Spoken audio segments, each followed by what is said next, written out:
Welcome, everyone. My name is Mindy Farmer. I'm a historian here at the National Portrait Gallery, and this program is sponsored by Portal, the Portrait Gallery Scholarly Center. And we are honored to have received federal support from the American Women's History Initiatives Pool, which is administered by the Smithsonian American Women's History Museum. Portal promotes the study of American portraiture and visual biography, increasingly interdisciplinary. The field of American portraiture nevertheless remains underdeveloped in the United States. We especially seek to support analysis of the production of portraits, their uses, and their cultural meanings. We gratefully acknowledge the Native peoples on whose ancestral homelands we gather, as well as the diverse and vibrant Native communities who make their home in these places today. We also recognize that since the nation's founding, who is represented and how one is represented reflects the country's flaws, as well as its strengths. The Portrait Gallery strives to present a more complete narrative, one that acknowledges the history of slavery, racism, and inequality in the United States. I am honored, so honored, to introduce the moderator of today's panel, Anna Tsouhlarakis, a Navajo, Creek, and Greek artist who works in sculpture, installation, video, and performance. Her work has been part of the national and international exhibitions, including one here at the National Portrait Gallery. She performed her piece, Portrait of an Indigenous Woman Removed, as part of our Kinship exhibitions yesterday, and I hope you all got the chance to see it. If you didn't get the chance to see it, it is recorded online, where you can view it. It was so incredibly powerful, and we're so honored to have her here to speak amongst these guests. Now, we are going to take Q&A as part of today's event, but because of the sensitive nature, we ask that you submit those questions in writing. So Claudia is here passing out note cards.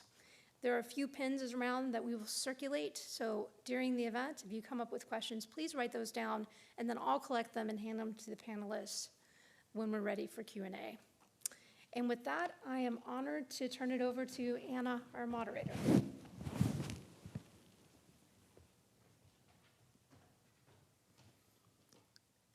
First of all, I'd like to say thank you for taking time out of your day to be here with us at the Portrait Gallery for such an important issue.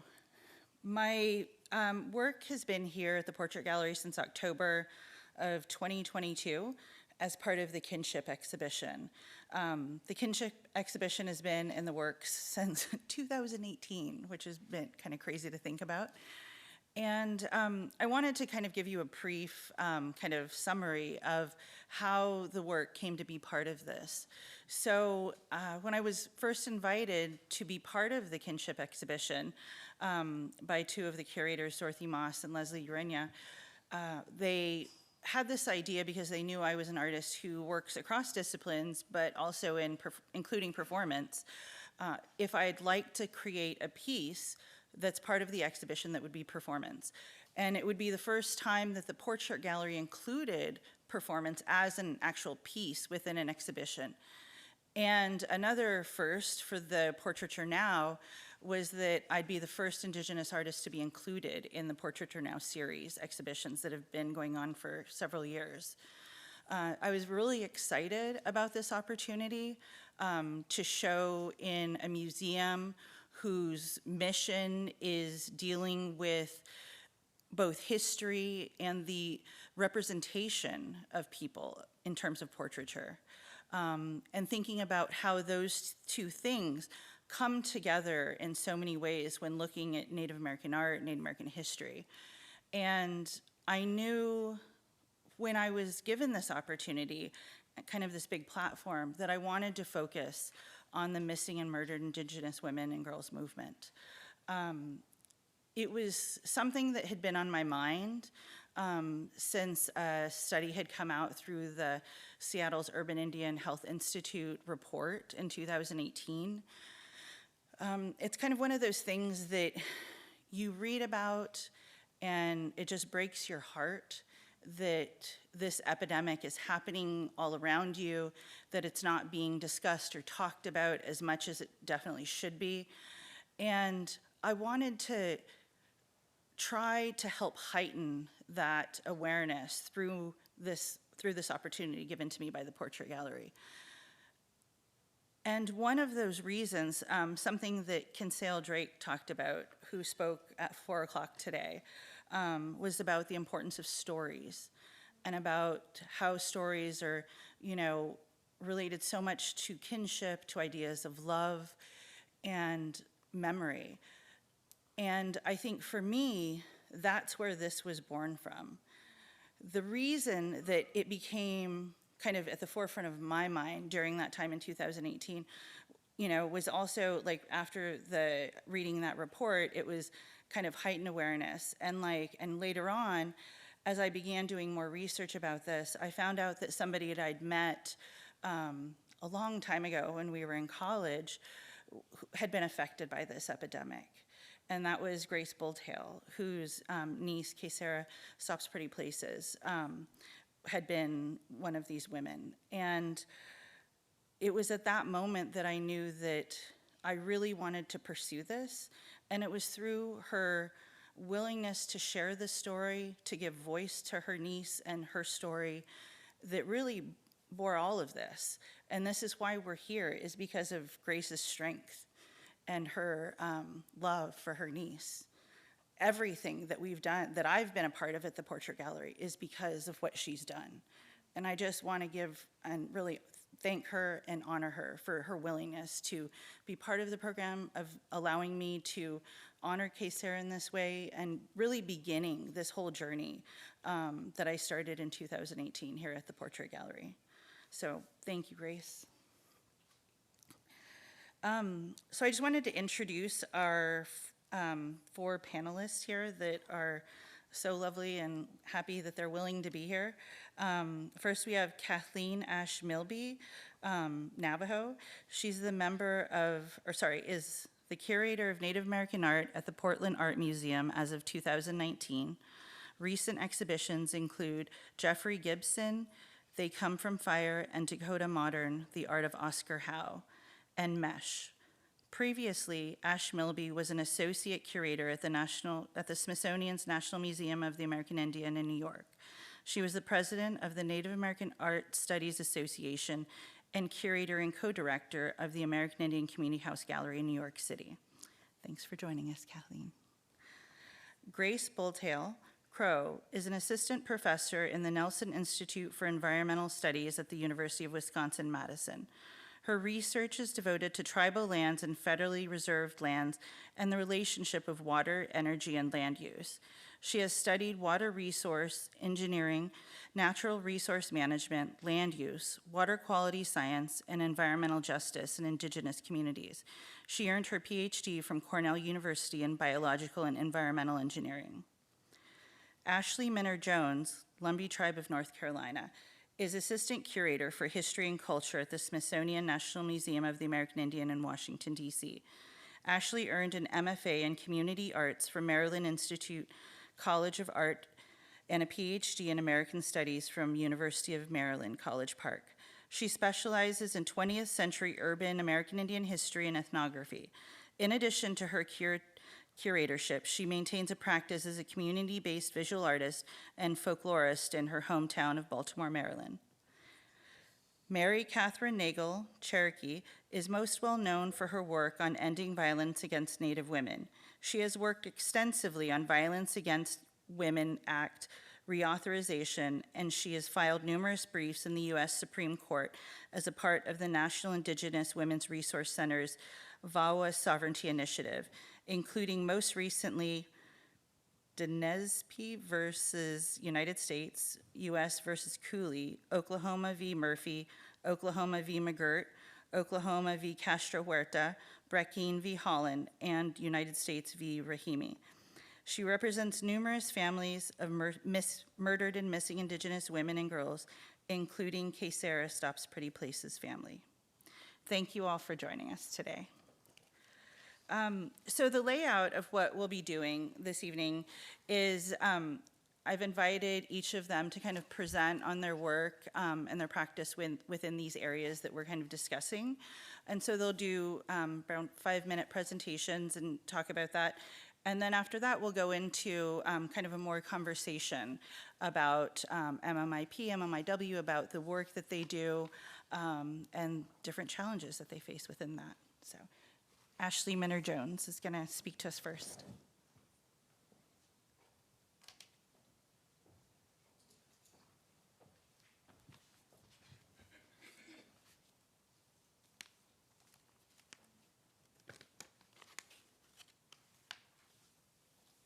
Good evening.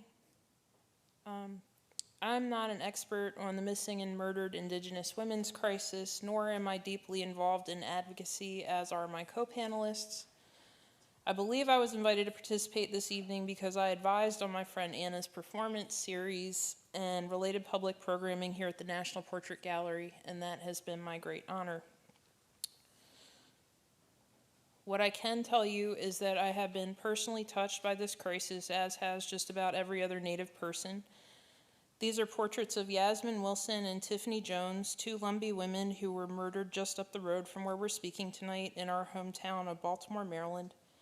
These portraits were produced in tribute by Pyramid Lake Paiute artist Greg Deal as part of an effort to raise awareness of the crisis and the fact that it exists in urban centers also, like Baltimore, where our relatives are not only attacked with impunity but also invisibilized.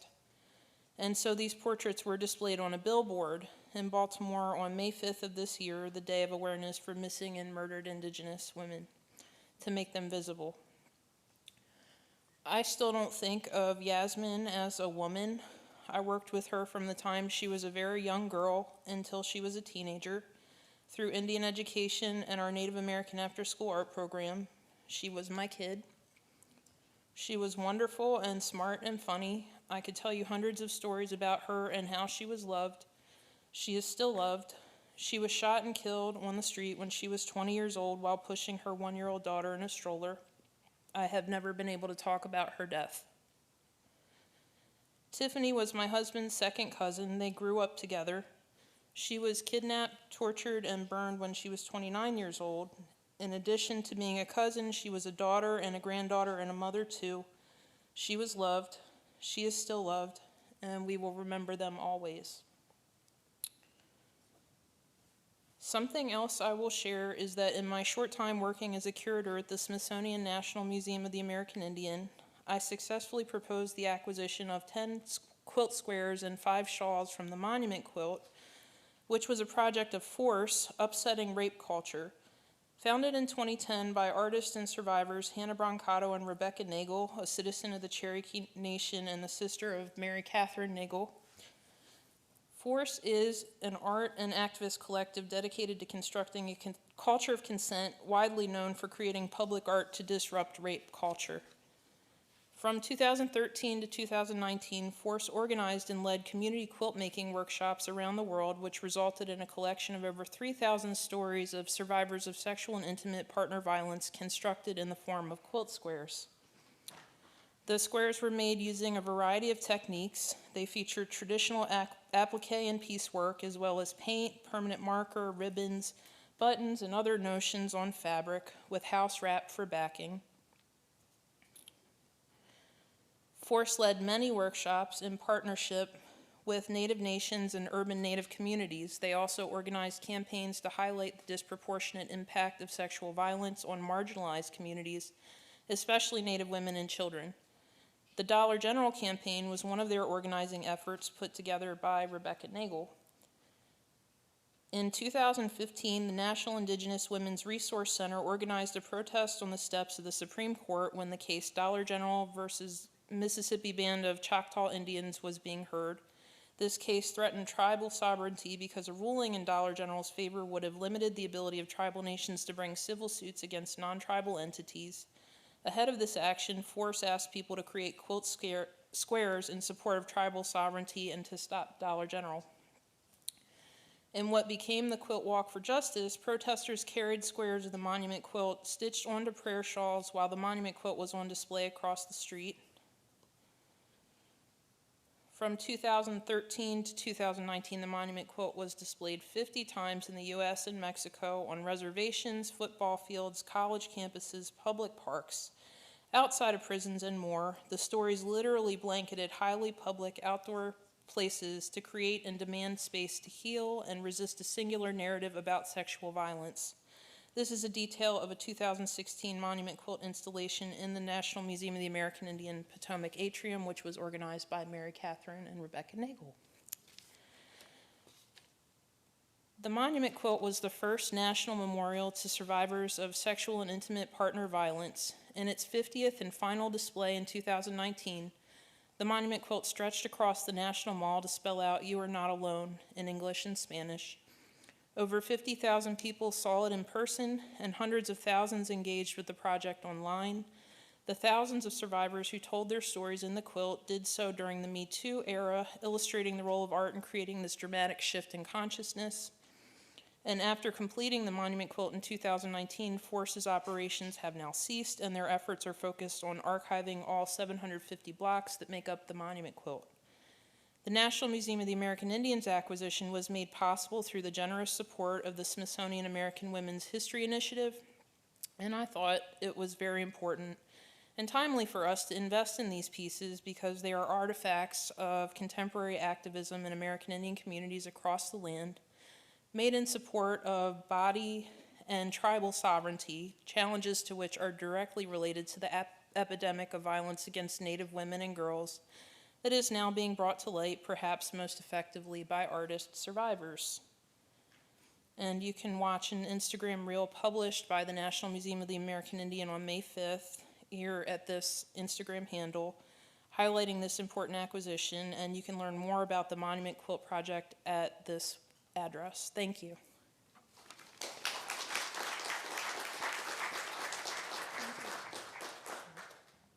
Thank you. Thank you, Ashley. And so I'd like to let Kathleen talk about her work and show us some images. All right, thanks. Thanks for the introduction and including me in this conversation.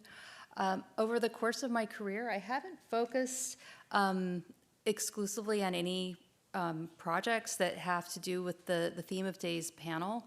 But what I have done over the course of my career, and I wanted to reflect on a little bit, just to sort of, for those of you who aren't familiar with my practice, just to kind of give you an idea of what my perspective is, and also some recent projects that have really, I think, really illuminated where artists today are really focusing. So anyway, I've worked for almost 20 years for the National Museum of the American Indian in New York. The first 6 years, I was a research assistant and then an assistant curator, and learned a lot from my colleagues and was really lucky to work on a Navajo textile project during that time. But I really feel like my curatorial career really took off when I left NMAI in 1999 and started doing freelance work and ended up working at the American Indian Community House Gallery in New York. And this is when I first had the opportunity to develop my own exhibitions, and I was a young mother at the time, and it was a little intimidating doing my first show. And I befriended an artist in the community. Her name is Nadima Agard, and she's there in that top slide. And she was really, I felt like she really kind of took me under her wing and was very patient with me, like developing my first show. And I wanted her to be in it because I'd seen her work and was really interested in this relationship that you saw in her work between motherhood and landscape. And so the first exhibition that I did there on my own was titled Mother Love. And I feel like that really kind of launched me and launched my confidence. I ended up back at NMAI, and this time as an assistant curator, and then eventually as an associate curator, and had the opportunity to work on many, many exhibitions. One of the things that I think my role is supposed to be is it's not supposed to be about me as a curator. I feel like my role as a curator is to draw attention to artists and art that I think really need to be seen and need to be recognized. I had the opportunity to work on a couple of really major exhibitions, including a retrospective of K Walking Stick, and that actually was here in DC. And I think that every project that I've worked on, I've learned something from. And I think that, one of the things that has been something that I've learned and seen over and over again is this sense of resilience that the artists I've worked with have had. And for Kay, if you're not familiar with your work, and I'm sure you are, she spent decades working and painting and trying to advance her career. And she was constantly turned away because people said that they didn't work with Native artists or women artists at one point. And she had a lot of battles she had to fight. And she was really advised not to lean into her culture and her Cherokee heritage, but she didn't listen to that. She really felt like that was part of who she was, that was part of what she was doing with her work, and she persisted, and in recent years has had really great success. I also worked on this major retrospective of Oscar Howe, a Dakota artist that many of us in the field are very intimately familiar with, but someone during, as a mid-century modernist, during his lifetime was never really acknowledged on a national level for being an artist. He had great acclaim locally, but unfortunately, when he passed away in 1983, he still hadn't quite crossed over into that recognition for him as an artist. So this was, I think, a labor of love in a lot of ways. This project dragged on for many, many years thanks to COVID. I left NMAI before the exhibition opened. I went to the Portland Art Museum, but we were able to continue the project. So it gave me great satisfaction to be able to really help fulfill that dream and that vision that he had, that Native American artists were just as good as other artists and should be recognized in this way.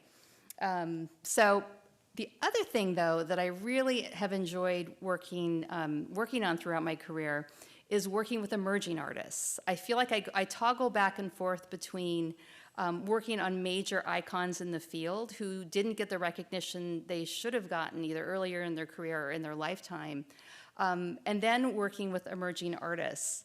I had an opportunity when I very first got to Portland to start working on an exhibition that was going to focus on a selection of artists who participated in a mentorship program supported by the Native Arts and Cultures Foundation. And they were really great because they offered funding for the exhibition, and their only requirement was that I chose artists out of this pool of artists that had gotten this grant 3 years in a row. So there were the mentors and the mentees, and I could have a massive group exhibition with 30 artists, or I could just focus on a few. And ultimately, I decided I just wanted to work on the mentees. And I didn't have a theme in mind when I started working on this exhibition, and the title might seem a little bit vague. It came from a conversation with one of the artists and talking about meshing their culture and their art practice. And but as I was putting together this exhibition, I realized that each of these artists thought of themselves as an activist, and that they were expressing some sort of activism through their artwork. For example, in this view, you see a site-specific mural by Lynette Houses, who's a muralist, and for her, she talked about taking over the space as an act of rematriation. And the title of the mural is Into the Light. And this is a photograph by Leah Kolakowski, and it's titled Bring Her Home. And it comes along with a poem on the subject of murdered and missing Indigenous women. A really powerful piece that I was really glad to be able to acquire for the museum. And we ended up having a panel discussion that focused specifically on the work of Native artists as activists. But I feel like this is where a lot of Native artists are focusing their energy. And what my job is as a curator is to respond to that rather than come to them and try to like build a theme, or, you know, I'm always like looking to the artist to inspire my work. And then the last project I wanted to just mention is a project that I did with Jeffrey Gibson just a couple of years ago. We had the Oscar Howe exhibition on our calendar coming, and I felt like one of the things that was really missing in the project was the contemporary perspective. And it was a big project, and it was just not something that at NMAI we were kind of able to like do that extra bit. And coming to the Portland Art Museum, the show was going to be fully cooked. So I thought, oh, you know, we'll just do something site-specific and have an artist who is really an inheritor of his legacy. And Jeffrey Gibson seemed like a really obvious choice to me because of his work with color and with abstraction, but also the messages behind his work and his interest in pulling in community into his work in different ways. So we started planning for this, and this was probably in 2021. And of course, in Portland, like in many parts of the country, there were a lot of protests during 2020, and a lot of monuments were pulled down in public spaces, including these 2 park blocks that are across the street from the Portland Art Museum. And so we had a monument of Lincoln and Roosevelt on a horse, and both were pulled down in the fall of 2020. The city removed them, and the pedestals were just empty. In fact, they're still empty because the city's still trying to decide what to do. But when I came to work, I guess it must have been the day after the protests happened in those locations and pulled them down, because I remember seeing Lincoln completely like tipped over, and you know the police tape was around it, and they were getting ready to remove it. And I thought, gosh, man, these empty pedestals right in front of the art museum. That seems like a pretty obvious place for an artist to like engage with, because, you know, I think that, you know, artists can do things that we can't do with words.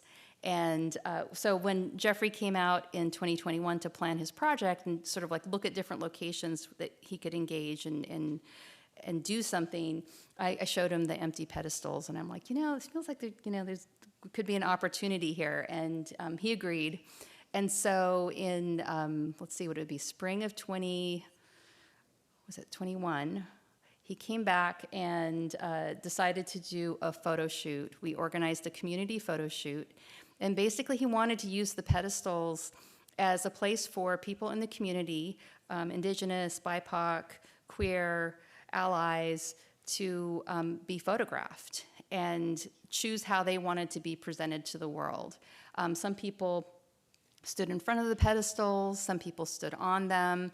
The smaller one that you see here was more human size. The other equestrian one was quite large and wide and high.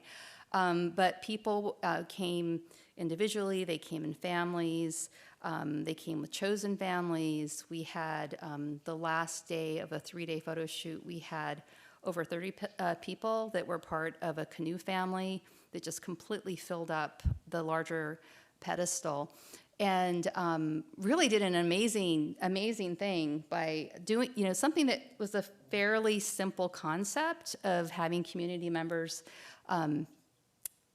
be photographed on these pedestals, and just like engaging with that question of monuments and who should be on a pedestal, and what does it mean when you put someone on a pedestal, and what does it mean when you put an Indigenous person on a pedestal.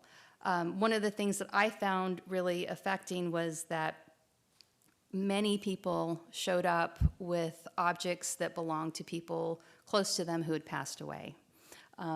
Bill Ray, who's a Klamath gentleman from our community there in the middle, he's wearing a cloak that he had made for his sister who had passed away, and his brother's fan, also deceased. And yeah, it was incredible talking to people after they had their photograph taken. I had been on on the highest pedestal, because we had a whole contraption, rolling stairs and, you know, the whole thing. And I went up there and I'm like, oh man, this is really, really high. This is a little scary. And I thought people would be hesitant, but everyone who showed up came and they were like, I'm ready, you know, and they just like climbed right up there.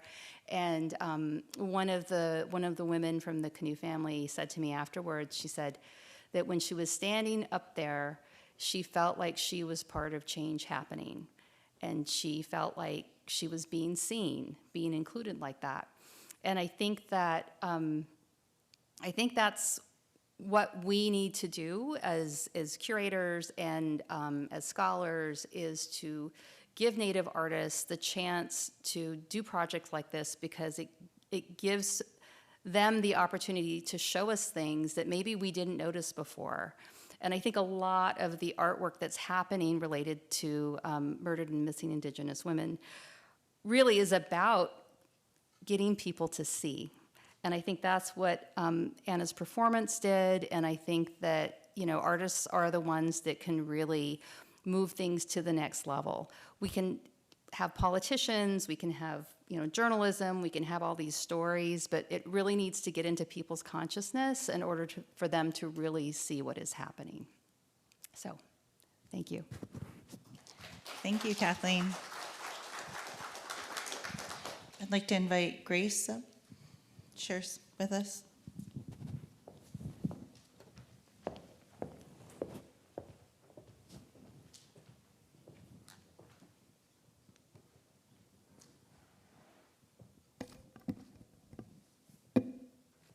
Good afternoon. So this is kind of my generic opening slide that I use for a lot of my talks. But I wanted to point out that this photo was taken of me at Crow Fair in 2019. And that's really the last time that I have put on my regalia, you know, in celebration. The last time I wore it was when I got married 3 years ago. So I'm the aunt of Kaysara Stops Pretty Places, who went missing in 2019 and was found deceased 5 days after she went missing. And she was unidentified to us for 2 weeks after she was found. So I chose these pictures because these were makeshift memorials that were put together for her graduation. So she would have been graduating in 2020 in Hardin, Montana, with that high school class, and these were their graduation chairs. So the class had included her in their festivities. So since then, I'm an artist. I bead primarily. When I was younger and I had more time, I would do oil painting, drawing. Not really since AP art class in high school have I done that. But I haven't really been able to. I haven't done any beadwork since 2019, and we were invited to submit a piece to a MMIW art show that was put on by the Emerson Center for the Arts in Bozeman, Montana, with other Indigenous artists from the region. And my sister and we wanted to include this memorial for Kaysara. So this was her cap and gown that she would have graduated from this in Missoula, Hellgate. So I designed the dress and I sewed that, and my sister did the graduation cap. She's a prolific beadwork artist also, and she she designed all of the graduation hats for most people in our family, including me. And I had bought this fabric for Kesara and her sister for their regalia. When I saw it, I just thought it would be really beautiful for either like a fancy shawl or jingle dress outfit. But this is what I had, so we used it for that piece in the exhibit. We've done mostly organizing locally to raise awareness for MMIW, and we typically go and do a vigil in Hardin, Montana, at the place where she was discovered. So that's this yard with all the signs, and these are various signs that I've made, as well as some of my family members over the years, and also includes a billboard that was put up a couple years ago, and it's now a different version. And I just included a photo of the rallies that usually take place in Bighorn County. So last year, I wanted to do a piece that would help me kind of get through some of the toughest times that I confront when Kesara is absent. And that's usually during our annual celebration at Crow Fair, which is the third weekend in August every year. And for this, I wanted to have a teepee that would be at our family encampment, just to signify that we're thinking about her, and that we want the community to know that we've been impacted.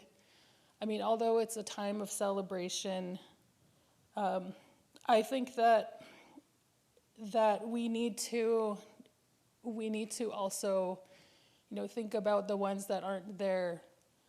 So this was a teepee that I started designing. I did most of the painting when I was 7 months pregnant at our encampment there. So it's still a work in progress. And this is a view of the inside. I set up what would be a teepee lining with this red fabric.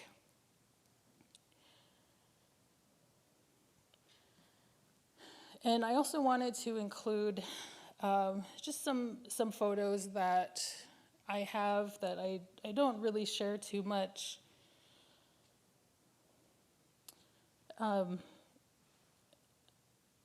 I always took pride in taking my nieces to the powwow, to outfitting them in regalia, and these were some of the times when Kesara was, I think she was 13 in these pictures. And also just some other views of the teepee that we put up. The scale of it is really large. I think I overestimated how much work I could get done, but it's what I was able to do while I was very pregnant. So hopefully I'll continue adding to this. And I also wanted to encourage other families to include some type of memorial, even though it's very taboo and it's not really supported what we do in protest in our own communities. And I think that we should support families while they're they're grieving while they're memorializing their loved ones in any way that that they're able to. So it's something that that I will continue to do, and also put up additional lodges for those that have not been named, have not been found. Thank you. Thank you, Grace. Mary Kathryn?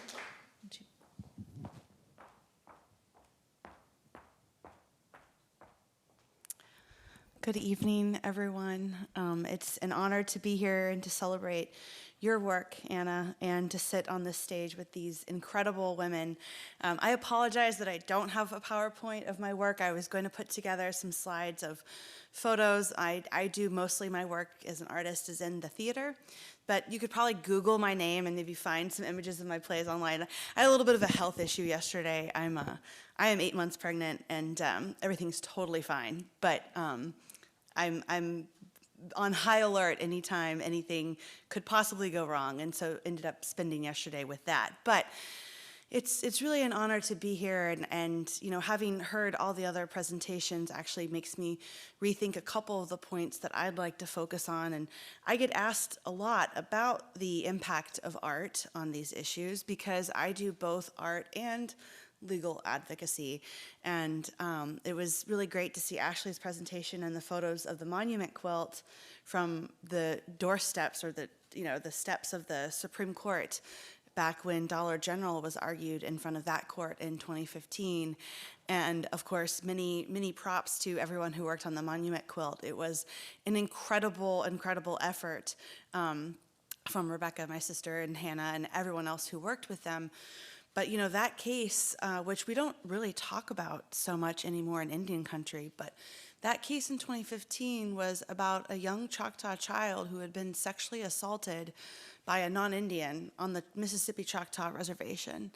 And if you're familiar with the Oliphant case, in 1978, the U.S. Supreme Court eliminated tribal criminal jurisdiction over non-Indian crimes against Indian people. So unfortunately, the tribe could not criminally prosecute this non-Indian individual who had sexually assaulted the child, but the child had been interning in Dollar General's store on the reservation when the sexual assault occurred, and the perpetrator was the general manager of the store.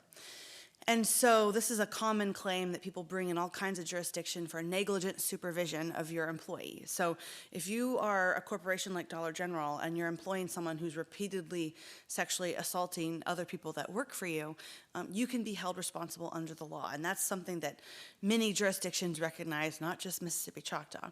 And so the parents of this assaulted child who had been victimized by this adult manager brought a lawsuit in Dollar General's tribal court and for negligent supervision. And the argument that went all the way up to the Supreme Court, Dollar General's argument was, we can't, as a corporation, be held responsible because in tribal court because tribes don't have jurisdiction over us.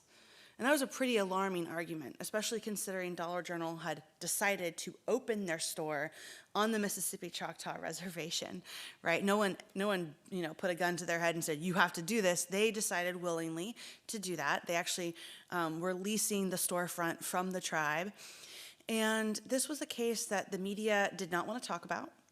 And I know because Rebecca and I were, and of course this was before she had her podcast, and she's got her own national media platform now. But at that time, no one at the New York Times or the Washington Post or NPR wanted to talk about this case going before the Supreme Court, where Dollar General was arguing that they shouldn't be held accountable like they would normally would otherwise in any other jurisdiction if their store manager was sexually assaulting a child interning in the store.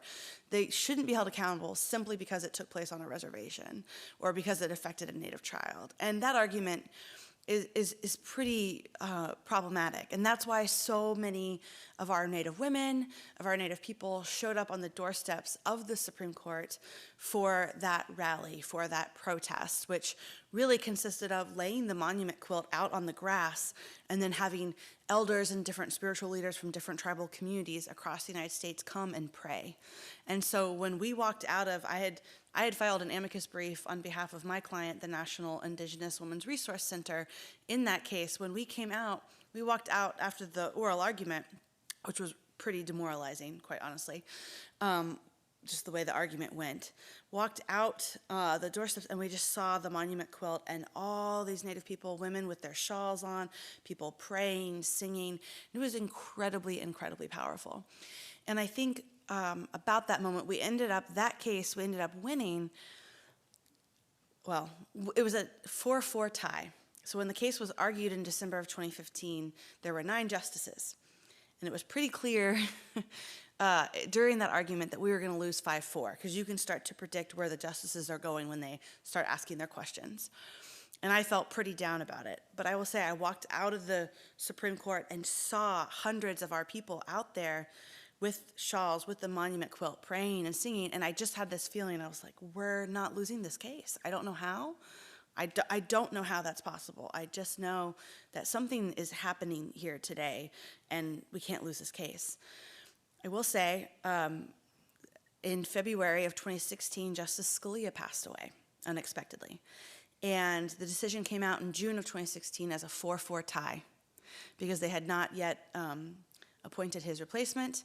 And of course, because of all the drama around Merrick Garland's appointment.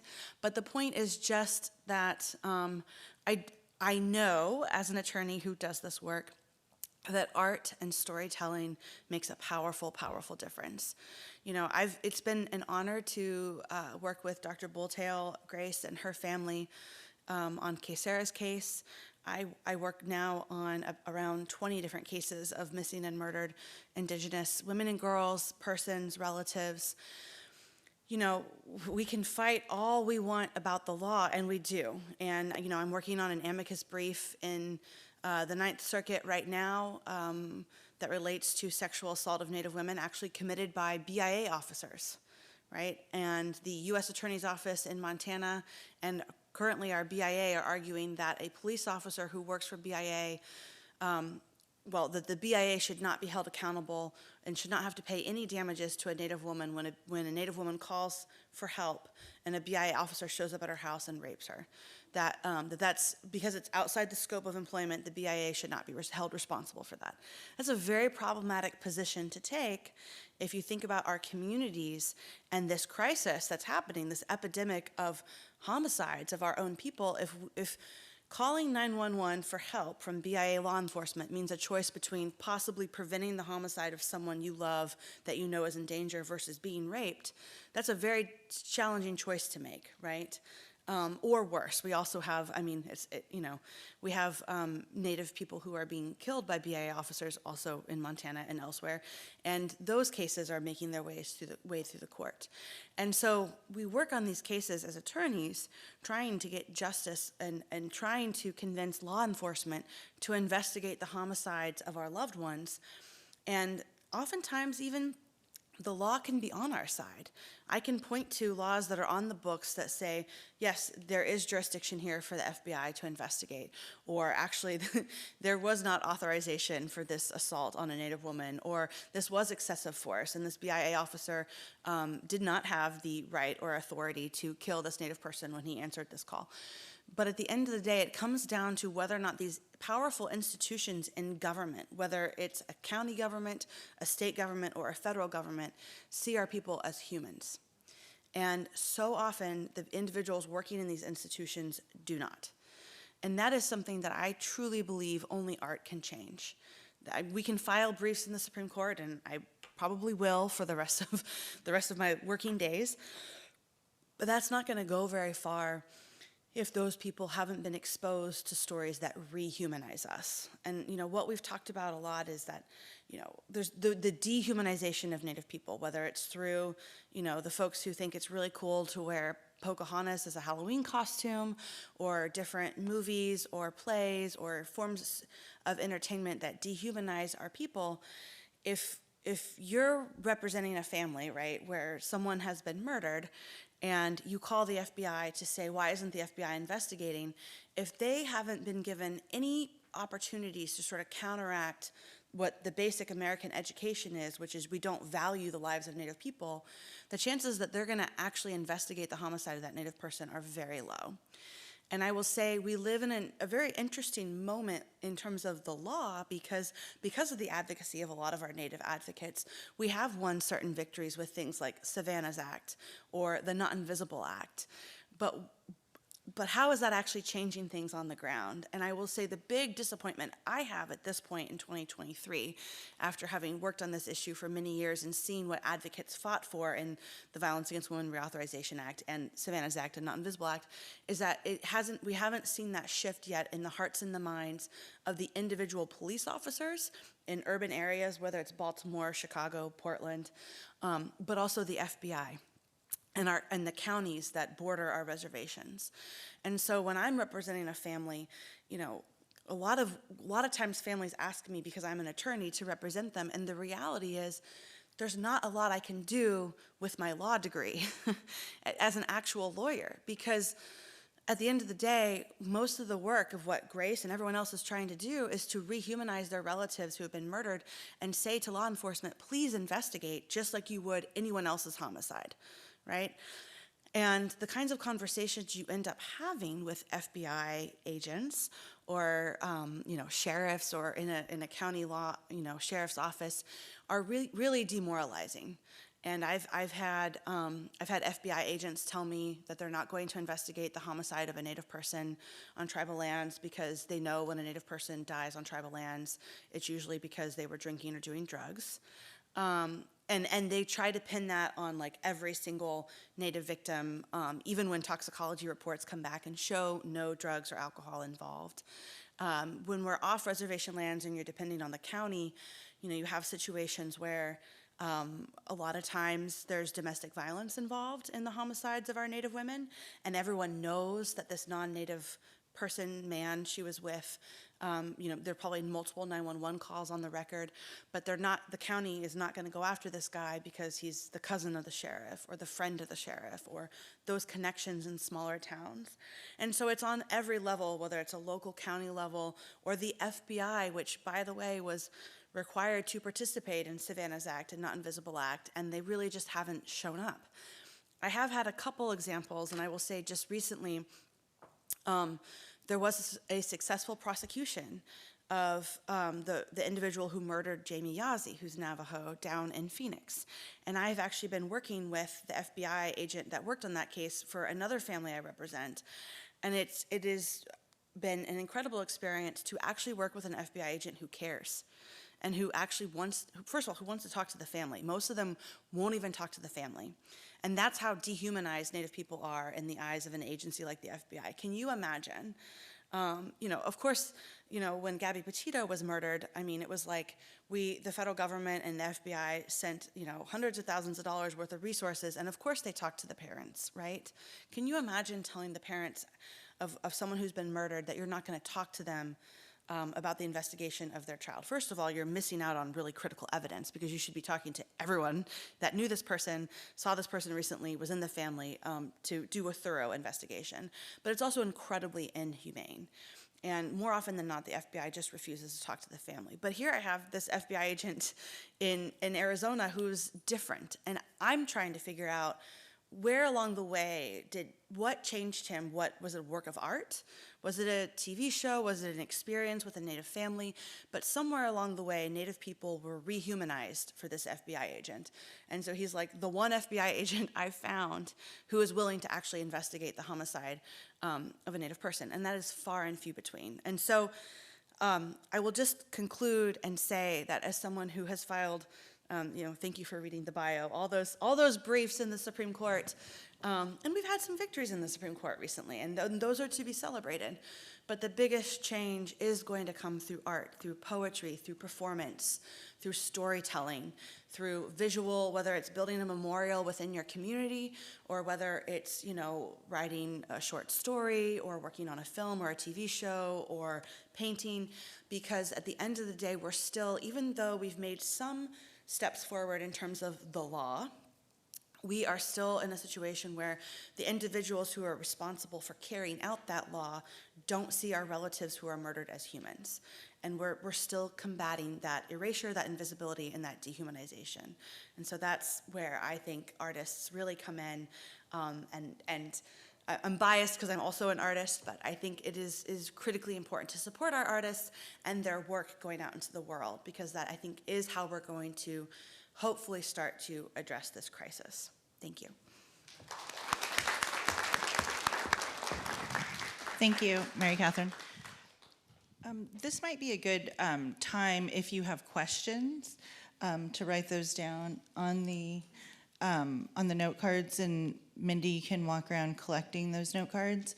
We are a little bit kind of short on time, but I wanted to make sure that we have a bit of a conversation up here for a little bit, because I'm so excited to have been able to invite kind of my dream team of MMIW panelists, of people that I think you can tell from what they spoke about in terms of their practice, their lifelong work to give voice to those around them in different ways, whether it be by writing the history of your urban Native community, to working in a museum, to working with your family, to working kind of through the legal system, that's what, that's what they're doing. They're out there giving voice to the people and the issues that need it. So my first question actually is kind of jumping off of what Mary Kathryn was talking about in terms of the biggest challenges within her work. She spoke about the dehumanization of Natives, and Kinsale spoke about that earlier. I was wondering if you have more to speak about with that, or if our other panelists want to talk about some of the challenges or misconceptions you all have had to deal with in your work in terms of overcoming. Jump right in. Is that on? Is it on? Can you hear me? Okay. I think that I think a lot of times people just don't know. I think a lot of times there is a lot of ignorance. It's not necessarily out of malice that I think there is a lot of ignorance, and part of our job working in the arts is to be educators. I mean that's always going to be our job as Native people, especially as parents, having to educate the teachers. Just like be prepared for this.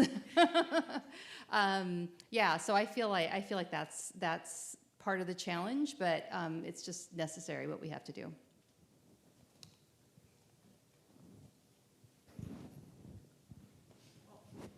I will also say that I think there's a lot. Well, I mean, I think if you're Native, it's like you see this in your own life. But I think for non-Natives, I don't think the racism is as apparent, and it is there, and it is really hostile at times. Especially what I have found as an advocate in this area in particular, because where I'm from in Oklahoma, everything's pretty checkerboard, and so even though we have reservations, much to Governor Stitt's dismay, he would like to change that. We have a lot of racism, but it's a little bit different when you're talking about these counties that share jurisdiction with tribal governments or on reservations, and the kind of hostility or animosity towards Native people is also very palpable. And so there's also this element of just I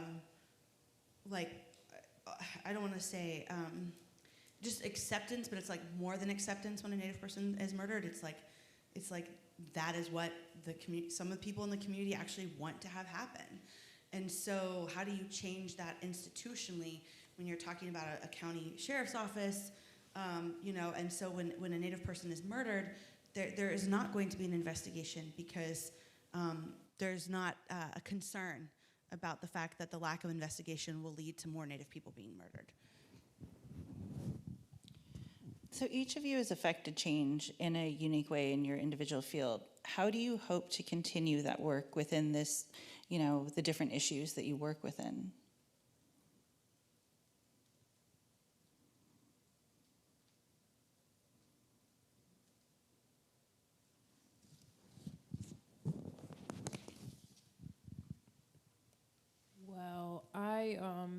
my training is in studio art. I'm an artist, and I kind of went into academia through a back door and then ended up at the Smithsonian as a curator. And my plan is to go back into the studio and do it through art. I'm returning to my practice as an artist, and I'm also working on a book about my home community because people don't even realize we exist. I come from a place where people never expect to run into an American Indian person, where people have forgotten that all of what is now the United States of America is occupied native land, DC included. So going back to what I actually do to make us visible and in the fullness of our humanity. I'll just say that I really feel like, my job is to keep shining a light on these artists and following the artist and following their lead. I'm really impressed with the, this current generation of up-and-coming artists, that they really have no fear in tackling difficult subjects and speaking their mind. And, part of that is through their work, and I want to continue to support that as a curator.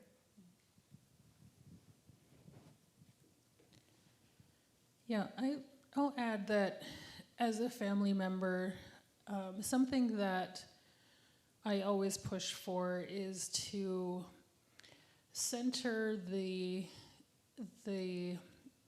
victims or the family, their experience.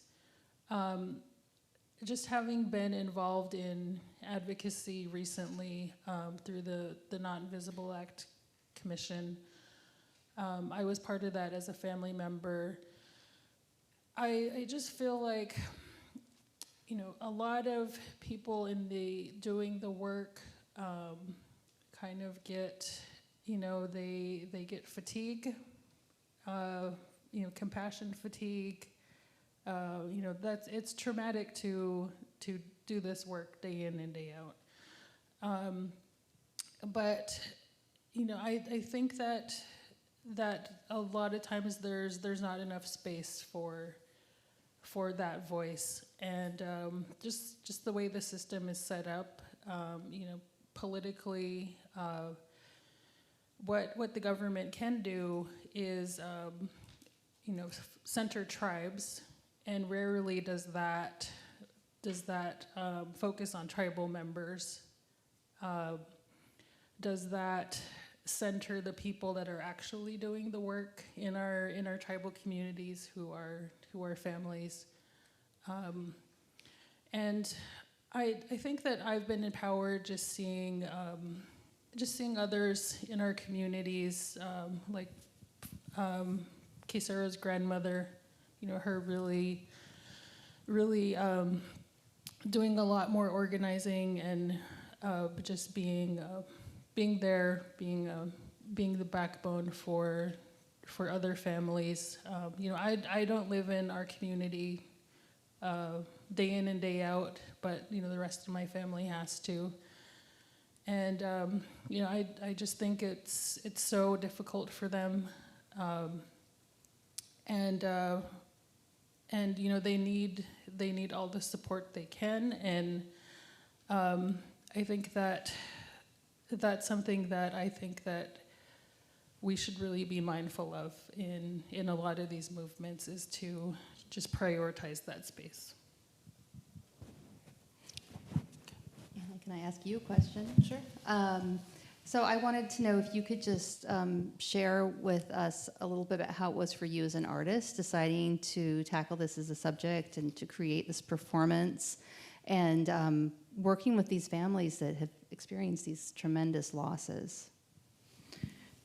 I think that was something in my usual practice, kind of art practice. I've been working for almost 25 years now. I use a lot of humor.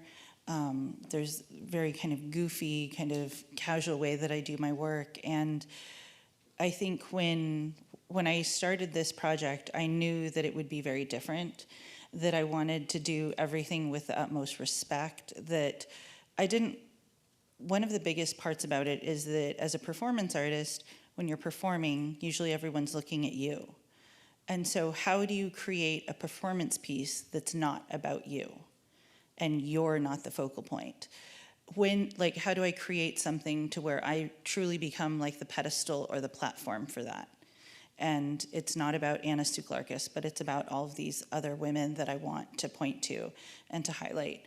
And in thinking about that, after knowing that I wanted to be able to highlight Kaysara's story, I knew that I wanted to try to pick a diverse representation as much as I could of Native women. And so the other Native women that were highlighted throughout the 2 performances were Ella Mae Begay, who was an elder from the Navajo Nation in Arizona, Sumi Juan, a member of the Hoopa tribe of California, and Aubrey Dameron, a transgender woman from Oklahoma. And I thought it was really important to try to be as diverse in all the different ways that I could in terms of age, ideas of feminine identity, geographically and tribally. And when doing this, it's also hard because, within any family, there are people that don't necessarily agree on what should be done if somebody has passed away or is missing. And so that was also part of the challenge, was finding families who felt like they were comfortable with sharing the story and could be vocal about the highlighting of their family member. And so for me, in terms of both the performance and in picking and finding the families to work with, I tried to be respectful as possible and honor them in kind of the most reverent way that I could. So let's see, we're kind of going past time, but I know this is a great question because I think this is something that people think about all the time. This is one of the ones from the audience. But what can non-Native allies do every day or through their work to honor and help this movement? Well, one thing I always like to point out is that, vote in your local elections and actually ask candidates what their position is on this issue, and actually ask them to show, if they're a sheriff running for re-election, what is your track record with investigating MMIP cases? Because the FBI is sort of this larger issue to tackle, or BIA law enforcement, and we should think about how to tackle those issues. But when it comes to local sheriff's departments, whether you're in Oklahoma or Baltimore or wherever you are, we elect those people who are deciding to not investigate the homicides of Native people. And we should stop electing the people who oversee departments and agencies and law enforcement agencies who won't investigate those cases. And it's a little more complicated with the FBI and other federal agencies. But when it comes to state and local, we can all play an important role in that. And just bringing that issue to the forefront makes people think and talk about it in a way that they have not, historically. As a survivor of human trafficking and Indigenous survivor of human trafficking, police accountability is the approach. What you're all saying, you're running on a hamster wheel trying to get the police to humanize us. When 40% of the cops are abusers, going to the cops doesn't make sense. We need to make sure that they're held accountable, so you need to have a more intersectional approach as opposed to just like this voting thing. That's a way to demoralize people instead of actually getting to a solution. Because in my case, I've been too afraid to go to the cops. When I didn't know I was in trafficking, but when I finally got out of it, I knew in the middle of all of it, I was too afraid to go to the cops, because I know that from my own experience, it's like going into a lion's den of predators. So I'm very disappointed, honestly, in this panel, because pointing us to the cops is not the way. Police accountability. In order to get healing, you must have accountability. And that is the way. And the way we make sure we're safe is we have what we had before colonization. We have a stronger safety net. Because what got me out of human trafficking was I got an advance on my paycheck for the job because I had absolutely no money.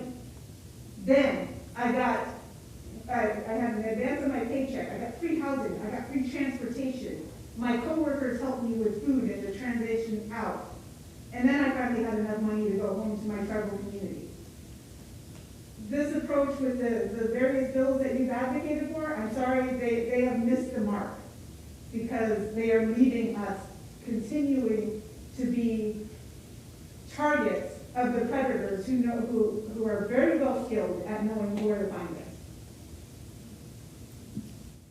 Thank you for sharing, and I respect your point of view. But I also think that we owe a lot to the people that are working, no matter how they're working. And I think that's the strength of us as a community and as Indigenous people, is that we're all working through different ways, no matter how we can do it.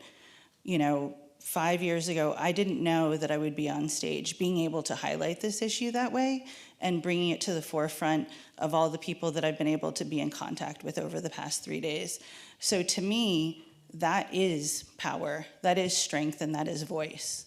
And I want to thank these women for taking their time and sharing the space with me and speaking their truths, because that is how we grow and we keep going forward as Indigenous people, is to have the power, the strength, the will to make sure that we keep telling our stories.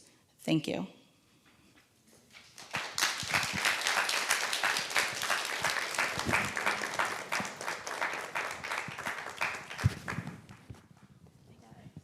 Thanks again to the panelists, and thank you all for attending.